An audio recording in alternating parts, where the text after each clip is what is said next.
Welcome to the home of the Cynthia Sears Artist Books collection.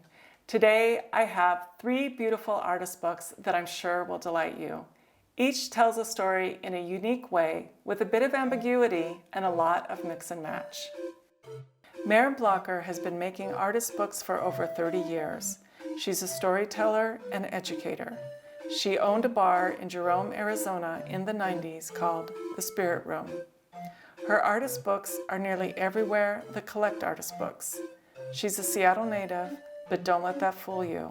Her works have explored the regions of both heaven and hell and just about everything in between.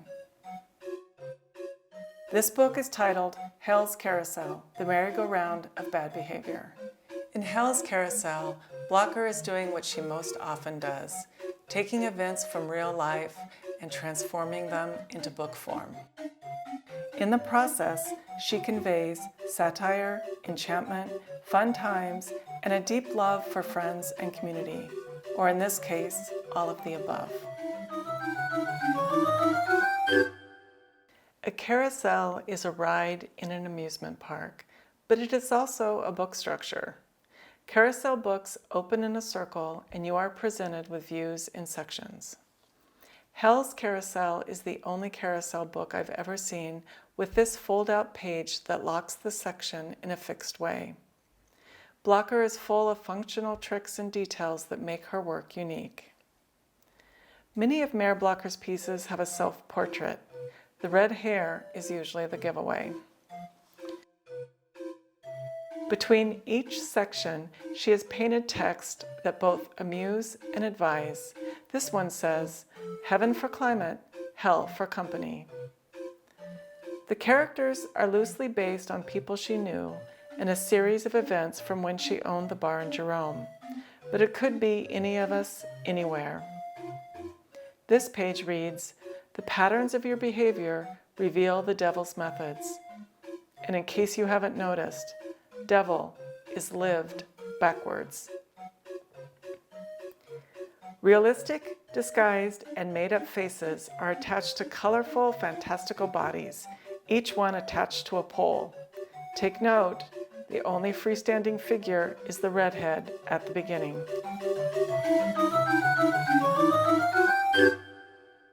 Mita Mahato is a Seattle-based cut paper, collage, and comics artist.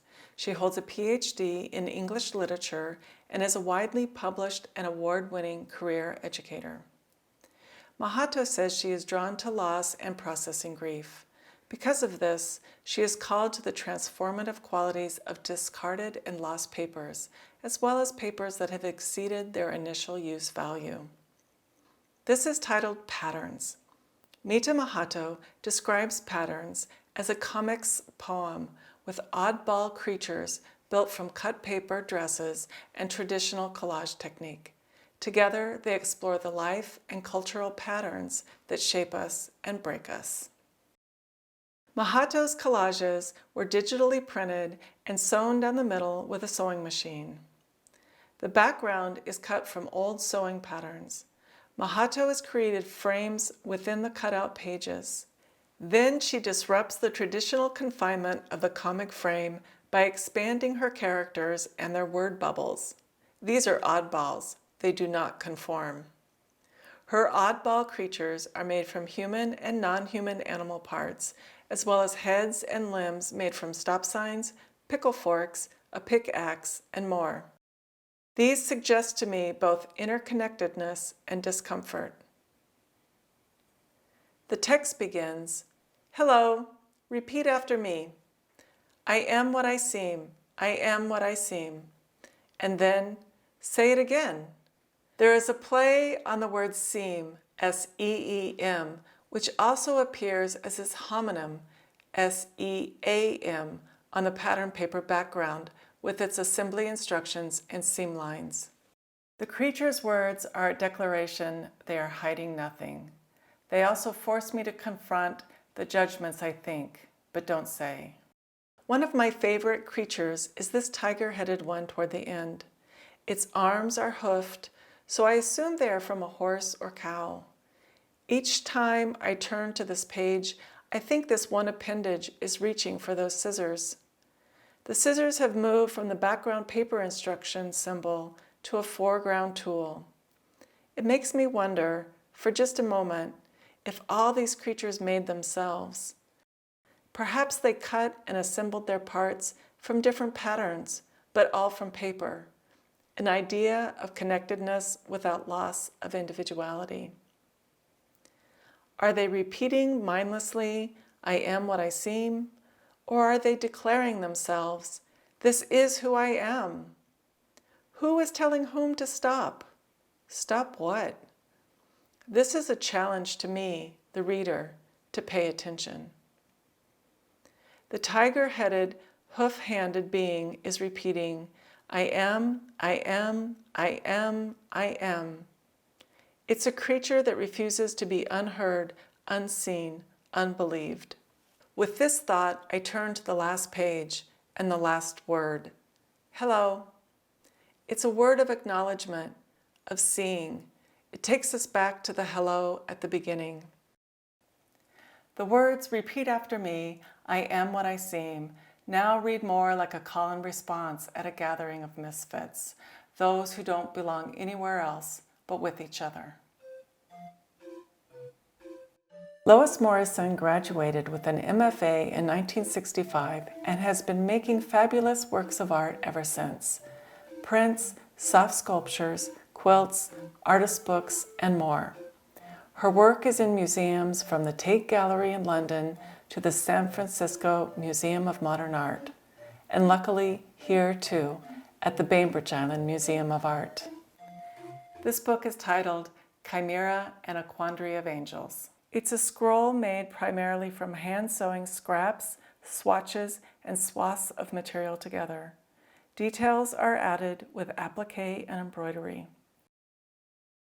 A chimera is an imaginary monster compounded of incongruous parts. Morrison told me Chimera and a Quandary of Angels was inspired by her collection of broken dolls. She said she has a headless mechanical doll that travels but doesn't know where she's been. There's another doll, all torso, that sometimes rides on the headless doll's shoulders. Making the chimera was her attempt to reassemble broken creatures. To be complete, they each needed eyes to see, a mouth to eat, and some means of locomotion. The front side reads over 12 framed images. After it was all over, it had happened a third time. They found themselves made up of memories of others. The "it" is never explained. Morrison's work is full of mysteries, haunting and fanciful. She's created a world of characters that have experiences beyond her knowing. It's enchanting. Morrison began the figures by attaching parts together from a pile of limbs, heads, and torsos from scraps.